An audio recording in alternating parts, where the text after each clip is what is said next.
Hey everybody, welcome to the NUKA-COLA. I almost said NUKA-COLA Lounge. We haven't called it that in like months now. Hey everybody, welcome to the Augmented Reality Podcast. My name is Ashenity. This is a production of the Triple S League. Check us out on YouTube for game guides, reviews, comedy, music videos, all kinds of gaming content. I'm here, as always, with Obsidian. Hello. We're going to talk today a little bit about Mass Effect Andromeda DLC, but we're going to talk about the new data on it, not the story from like a week ago, which was rather hilarious. And if you're not familiar with that, the rumor mill began spinning up about a week ago when there were reports on Facebook that a company called Sinclair Networks had its contracts for 3 Mass Effect Andromeda DLCs canceled. And the internet, all the news outlets went crazy with this until they found out, rather embarrassingly, that Sinclair Networks doesn't exist. Just like the credibility of a certain news network that I'm not going to name for fear of being doxxed. So, what else do we have in the news this week? In other news, don't piss off Reddit and Poll and 4chan, as you might find yourself a target for the rest of your natural-born life.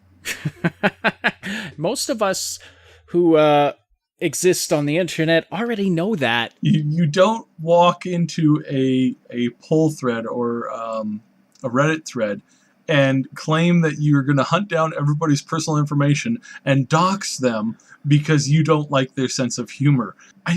That's a bad idea. That is a very, very bad idea. Yeah. I think that's such a bad idea. I don't even think Napoleon would have come up with that idea. So what else is going on in the news this week, Saib?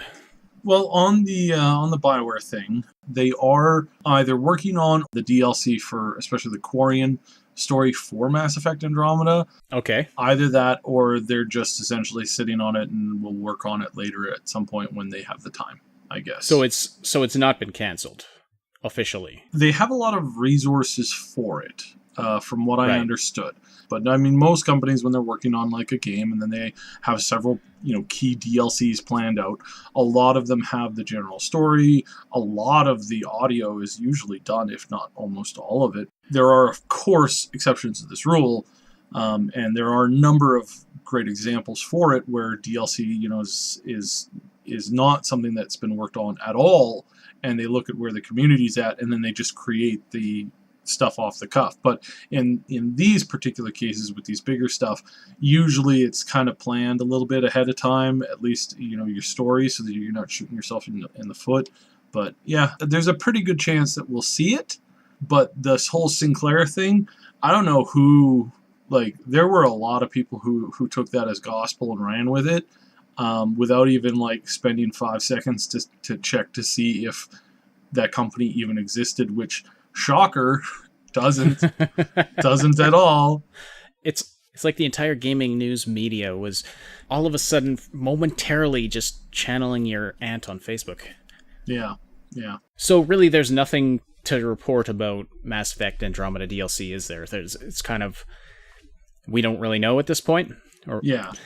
Does it make financial sense for them to release the DLC? It depends on how much of it has been made. I suppose if it's 90% done, yeah, they might say, well, we might as well finish it up and release it and make some of our money back. Yeah, they could recoup a little bit of the money, but if it needs 50-60% more effort on it, needs to have a lot of the lines recorded, that's the big one, is getting the actors in, and especially with the caliber of names they had on their roster. Yeah. That can quickly turn south, because if they haven't been signed up in a really very, very specific contract, and in some cases an actor will break a contract because of them doing the sequel, they know that they're going to lose face on it. It doesn't matter what they do to come in and re-record, it's going to be seen in a negative light. And a great example of this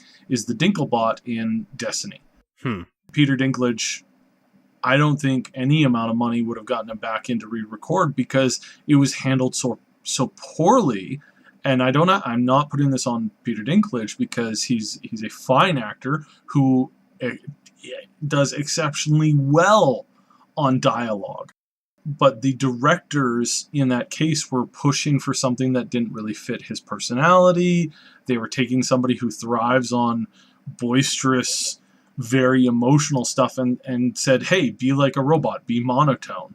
It's like, yeah, and I'm not going to drag out this all up, but that's just a quick example of how some actors coming back to a project, whether it's their role or the game, it could be either one, paints them in a bad light. There's no way in hell that they're coming back to re-record it. So in this particular case, if they're missing half the voice cast, then they're not going to be able to do anything. And if that's the case, then games DLC is not coming out. Sorry. Yeah. However, they are releasing more multiplayer content, and the multiplayer content this time around is kind of weird.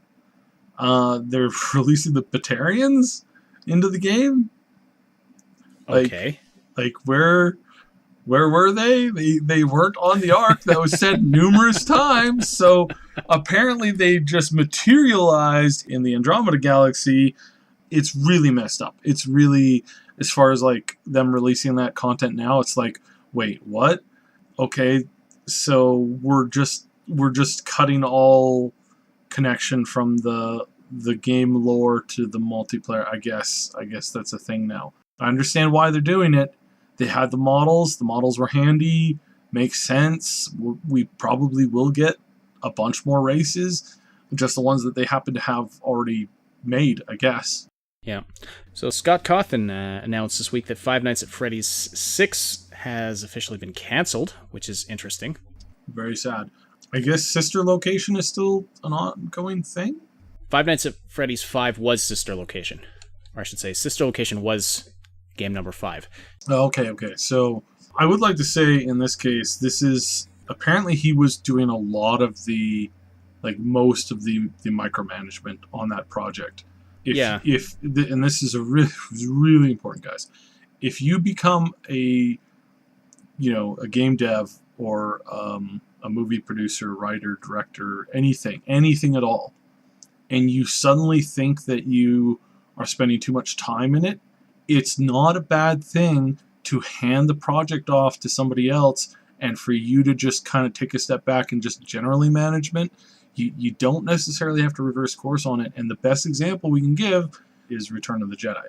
George Lucas did not micromanage that project. He was for the most part involved on kind of like a faraway producer kind of level. He did not direct it, and because of that, it was a bit of a fresh take, and for most people it was one of the better movies. And yet we still ended up with Ewoks. Yeah, we still ended up with Ewoks. I don't know why. So we gotta sell those toys. Yeah, those toys. Hey, I wonder why they don't sell Five Nights at Freddy's action figures. Hey kids, this'll bite your frontal lobe off. Oh, no. It's like those Russian toys where, hey kids, look, you open it up and there's a dead body inside. No, that's not a nesting doll. You've just ripped it open and exposed the skeleton. By the way, time to mention our sponsor for today's episode. This is brought to you by MMOGamerStore.com, your source for alpha and beta game keys that are difficult to find anywhere. I know, Saib, you found it helpful in the past, haven't you? Yeah, it's been pretty helpful in the past. It's really handy for getting those really hard to get alpha and beta invites. Some of the titles this week include Black Squad, Hyper Universe, SOS The Ultimate Escape, and Deep Rock Galactic. Speaking of other really hard to get impossible things, I got a call today from a friend. I'm starting to think not so much a friend, but anyways. Okay. Call comes in. Hey, mother blanker, guess what? Half-Life 3 just got announced. And I'm like, I bet he's confusing this with the comic book that was just issued. So I said, really? Do tell. He's like, yeah, Half-Life 3 just got announced. I just got an update on it right now. It's totally coming out in a couple of weeks. I'm like, yeah, you think they would have mentioned that at E3. I know, but this means that I was totally right and you were totally wrong. You were wrong, bitch. Suck it, you were wrong. And I'm sitting there going, okay. And I'm like, what's the title of it again? He's like, Half-Life the Third, Journey to the West? Wait, what? And I'm just sitting there. I'm like, is it perhaps a comic book? He's like, wait, what? And you totally tell that he's reading it on the that moment of realization. It's hilarious. Yeah. So was this actually over the phone? Yeah, this is over the phone. I've stated a few times that Half-Life 3 is probably not going to come out. It's probably going to come out in like 10, 15 years when they reboot the whole series. And it's just because of the Duke Nukem paradox. People have been talking about it, speculating about it, wanting it so bad that at this point there's nothing that anybody could do to make a game that everybody would love. And I think when you enter situations like this, either you do a complete reboot. When they made Half-Life 1, they weren't even really planning on making a 2 or a 3 or a 4. Like, they didn't lay out the story. They didn't lay out the long-term plan. And when you don't do that, it takes extremely creative writing to get yourself out of several boxes that you've put yourself in. So anything that they do would be considered a failure. It's not going to please everybody, obviously. But by the same token, there was a lot of pressure riding on the people who were rebooting the Star Wars series. Yeah. And they've done a fine job. They've done a fine job, yes. But even they received a lot of criticism, and well, of course, there's a lot of people who are still kind of giving it crap, and frankly, I mean, and we've talked about this before, I really liked the original extended stories and where they had gone, the Kyle Katarn series, the Jedi Academy series. These were all things that, from both books to games, they were good. It was really, really good. I really enjoyed them. I thought they were going in a great, brand new, amazing direction. But because they restarted it from scratch, I still have a tiny little bit of animosity. Just a little bit of animosity towards them. Just a little bit. I see what you're saying. I was a big fan of the Timothy Zahn novels as a kid. The sort of extended and it's years down the road, and now the one thing I Admiral really Thrawn and all those. I kind of prefer the new direction. Yeah, but I do miss some of the characters. I do feel that there's a huge gap in time that didn't really like. I feel that they kind of wasted that. I feel that they really did a disservice to all of us who had grown up with the series. Like I, grew up, watched it, right? Down the road, I picked up these games and I played the extended lore and I did all this other stuff in the books and all this kind of stuff. And I felt as if the universe was growing with me. And then I get to here and I'm faced with this like, oh my goodness, it's all been for nothing. Kind of disappointing on that regard. On the other hand, though, they're bringing back Thrawn. He's that's true. He's bringing who was created by Timothy Zahn. Yeah, and he's in the Star Wars Rebels game, but he's also getting his own origin story novel. Yeah, which is good because a lot of the really good ideas have been repurposed. Yeah, I think that would be a really smart move on Disney's part because a lot of the work's already been done. Yeah, and I think I would love a new Jedi Knight game, and I would too. I really, really would love a new Jedi Knight game. I think there would be a market for that. There's a huge market. There's a huge market for it, and they know it. But they've sat back and said, "Well, we think the Battlefront thing is going fine because it's more marketable." And it's like, oh my god. Let us know in the comments. I really want to know in the comments, for those of you who are fans of the series, please let me know. Do you like the series the way it's gone? Or are you kind of more like me where you've kind of missed the stories that they had built on and then just kind of abandoned? And that really sucks. And also tell me if in a future movie, them going to an old planet, they find this planet, it's like ancient planet, and they reawaken an army of HK 51s or 48s or even, 47 himself. Oh my goodness, would that not be just the most amazing thing ever in the history of mankind, ever, and Star Wars? Do you remember the storyline with like all the clone characters, and there was like a clone Luke who was evil?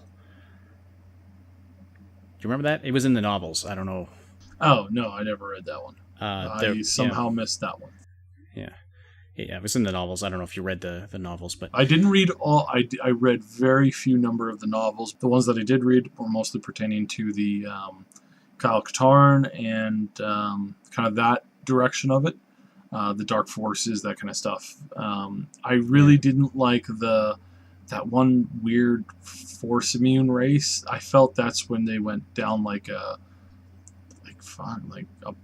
Babylon 5 kind of vibe, or it was a not a sci-fi that I was familiar with. They went down a very weird direction, and I felt that it did not fit the universe at all. I was really kind of perturbed by that. I thought that was weird even when they brought in the Yaslamiri. Like, you're supposed to have, the Force is supposed to be this thing that sort of interconnects all living things, and then there's this creature that repels it. Like, that didn't make any sense to me. Yeah, and that's one of the bits where I feel that they've kind of dropped the ball. I think it was a gameplay mechanic that they were going for, and they created lore around it, and then they realized, oh, hang on a second, this is kind of really they were in the books long before. Oh, were they? Yeah. I don't ever remember them in the books. Yeah, there were. I'm sure there were probably lots of different book series. We probably read different ones, but anyway. Oh, by the way, I would love to see an evil Luke in one of the movies. Sorry, just had to throw that in there. Evil Luke against good Luke. I don't know, I think that would be epic. So, just want to give a quick shout out to Summer Games Done Quick. Head on over to gamesdonquick.com. It's a charity speedrunning marathon. They've already raised over $500,000 for Doctors Without Borders. By the time this podcast airs, they'll probably be up to 600,000, 700,000. So they're well on their way to breaking $1 million, which is sort of their goal each time around. And it's a ton of fun, so check that out. If you enjoy classic games or enjoy speedrunning or anything, if you enjoy games in general, just check it out. It's a lot of fun. GamesDoneQuick.com. I like what they do. It's very... I would never do it. Never do it. I'm a completionist. I must learn every inch of every map. Well, there's different categories of runs, right? So there's the any percent category, which is your typical get to the end of the game as fast as possible, use all the skips, all of the, skip everything you can to get to the end of the game. Then there's 100% completion category, which means you have to get essentially everything that's collectible in the game. Like say if it's Mario 3, you have to do all the levels, even the ones that you could skip. You have to complete all the levels, and it's different for different games. So if there's a set of collectibles or like hidden coins or bonus items that exist in the game, you have to collect all of those in order to complete the 100% category. And then there's another category called low percent, where you complete the game getting as few things as possible. And so it's that's an interesting one. I always you don't see that one a lot, but it's really interesting when you do see it, because it's like completing Zelda without your sword, for example, or just only collecting the bare minimum items that you need to collect in order to complete the game and do it as fast as you can, right? But that's a category where collecting less stuff trumps the time. So you're doing better if you find a way to skip one more item, but it takes an hour longer. You've actually done better in that category. So it's really interesting. There's a lot of different ones. So where's the categories where I hang out in the inn and roleplay for 2 hours straight? That's called Skyrim 100% category, and it's one guy tried it. You can never finish it. You can never finish it. Yeah, one guy tried that, and he went insane very quickly. So that's about it for this week. Thanks so much for listening. Augmented Reality Podcast presented by the Triple S League. Don't forget to check out MMOGamerStore.com, your source for hard-to-get alpha and beta keys. And they are the sponsor for this episode, so please check them out if you can. On behalf of Subsidian, my name is Asheninity, and we will talk to you next week. See ya. Thanks for listening to Augmented Reality, presented by the SSS League. If you appreciate this weekly content, please consider becoming a Patreon supporter. Patrons get exclusive access to podcast outtake videos, downloadable music, an RSS feed of our podcast, and more. See patreon.com/the SSS League for details. Also, don't forget to like and subscribe.